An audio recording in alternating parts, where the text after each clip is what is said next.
Hi friends, இன்றைக்கி எறா தொக்கு எப்படி பண்ணுறதுன்னு பார்க்க போகிறோம். நம்ம முதல்ல ஒரு 2 குழிக்கரண்டி அளவு எண்ணெய் ஊற்றிக்கிறோம். அந்த எண்ணெய் ஹீட் ஆன அப்புறம் கடுகு உளுந்து கலப்பு நம்ம அதில் போட்டுக்கிறோம். அதுக்கப்புறம் அது நல்லா பொரிஞ்ச அப்புறம் நல்லா ஃபைனாக ஒரு பெரிய வெங்காயத்தை கட் பண்ணி வச்சுருக்கோம். அது அதில் போட்டு நல்லா வதக்க போகிறோம். ஆக்சுவலாக கலர் கொஞ்சம் சேஞ்ச் ஆகணும், அந்தளவுக்கு வதக்கணும்.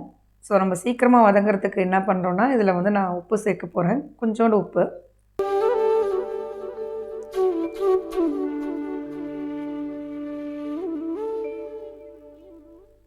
கலர் சேஞ்ச் ஆகிடுச்சு பாருங்கள். இந்த ஸ்டேஜில் வந்து நான் கருவேப்பிலை போட்டுக்கிறேன்.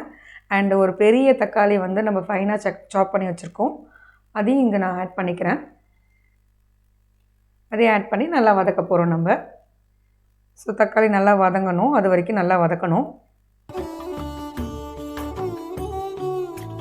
தக்காளி நல்லா வதங்கிடுச்சு ஃப்ரெண்ட்ஸ். இதுக்கப்புறம் நான் ஒரு பச்சை மிளகாய் நீட்டாக கட் பண்ணி வச்சுருக்கேன், அதையும் போட்டு நல்லா வதக்கிட்டு ஒரு பெரிய பூண்டு, ஒரு முழு பூண்டு நான் வந்து இதில் ஆட் பண்ணியிருக்கேன். ஏன்னா இதில் பூண்டு நிறையா போடணும், அப்போ தான் இந்த டிஷ் ரொம்ப வந்து டேஸ்டியாக இருக்கும். இது நல்லா வதக்கிக்கலாம். அதுக்கப்புறம் பார்த்திங்கன்னா, நான் எறா வந்து நல்லா அந்த கருப்புலாம் இருக்கும் இல்லையா உள்ளார, அதெல்லாம் எடுத்து நல்லா வாஷ் பண்ணி மஞ்சத்தூள் போட்டு வச்சுருக்கேன். அதையும் ஆட் பண்ணிக்கிறேன். அரை கிலோ எறா எடுத்துருக்கேன்.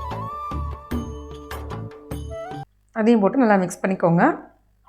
ஆக்சுவலாக எறா வந்து ஒரு 1 மினிட் நீங்கள் இப்படி மிக்ஸ் பண்ணி விட்டிங்கன்னா எறா கொஞ்சம் சுருண்டு வரும். நான் காட்டுறேன் உங்களுக்கு. அது வரைக்கும் நம்ம கொஞ்சம் மிக்ஸ் பண்ணி விடணும். இது பாருங்கள், நான் சொன்னேன் இல்லையா, அது பாருங்கள் சுருண்டு வந்திருக்கு பாருங்கள் எறா. ஸோ இது வரைக்கும் நம்ம வந்து ஒரு 1 மினிட் அளவுக்கு நம்ம அது நல்லா வந்து வதக்கி விடணும். இந்த ஸ்டேஜில் வந்து இந்த தொக்குக்கு தேவையான அளவு நம்ம மிளகாத்தூள் ஆட் பண்ண போகிறோம். நான் வந்து ஒரு 2 டீஸ்பூன் அளவு மிளகாத்தூள் ஆட் பண்ணியிருக்கேன். நம்மளுடைய வீட்டு மிளகாத்தூள் தான். அதையும் போட்டு நல்லா மிக்ஸ் பண்ணிக்க போகிறோம் நம்ம.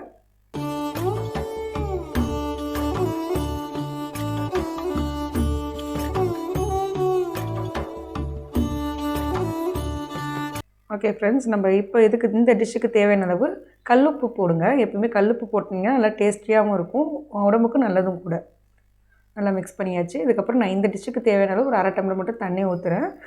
ஹை ஃப்ளேமில் வைங்க. தண்ணி கொதிச்ச அப்புறம் ஒரு மீடியம் ஃப்ளேம் வச்சு மூடி வச்சிங்கன்னா 5 to 6 நிமிஷத்தில் எறா ரெடி ஆகிடும். எறா தொக்கு ரெடி ஆகிடும்.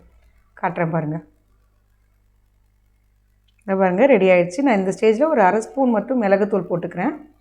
போட்டு அதையும் நல்லா மிக்ஸ் பண்ணி விட போகிறேன்.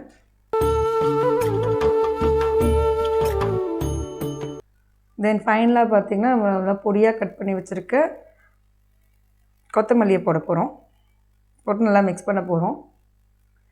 அண்டு நம்ம தொக்கு வந்து ரெடி ஆகிடுச்சு. இந்த தொக்கை வந்து நீங்கள் சாதத்துக்கு வச்சு சாப்பிட்லாம், இட்லி தோசைக்கு வச்சு சாப்பிட்லாம். ரொம்ப சூப்பராக இருக்கும், எம்மியாக இருக்கும். எனக்கு இந்த தொக்கை நீங்கள் செஞ்சு பார்த்துட்டு கமெண்ட் பண்ணுங்கள் ஃப்ரெண்ட்ஸ். Bye friends.